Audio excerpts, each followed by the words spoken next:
Gusto mo bang mababaliw sa iyo ng husto ang inyong mahal? Gawin mo ito bago kayo matulog sa gabi, at yung taong ginawan mo nito ay mababaliw siya ng husto sa inyo.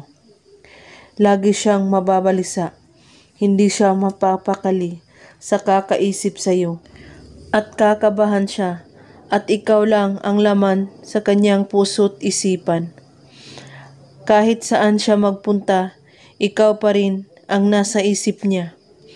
At pwede itong gawin sa inyong ex at sa taong may gusto ka at yung taong hindi kayo pinapansin.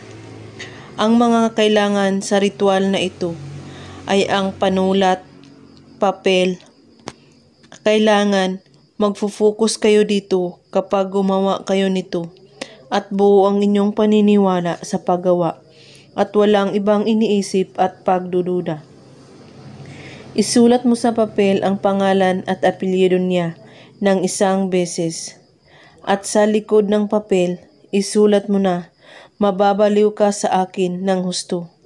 At pagkatapos, hawakan mo ito sa inyong kamay at sabihin mo ang kanyang pangalan. Mababaliw ka sa akin ng husto.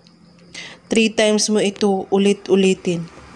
At pagkatapos, ilagay ito sa ilalim ng iyong unan. Bago kayo matulog sa gabi, iisipin mo siyang mabuti. At sambitin mo ulit ang kanyang pangalan. At sabihin mo, mababaliw ka sa akin ng husto. At pagkatapos, tulugan mo ito. At saka mo ito kunin kapag siya ay nagpaparamdam na sa iyo unti-unti.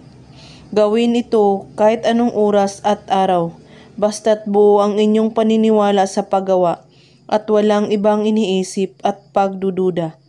At kung may katanungan po kayo ay magko-comment lang po sa baba. Maraming salamat sa panunood. May God bless us all.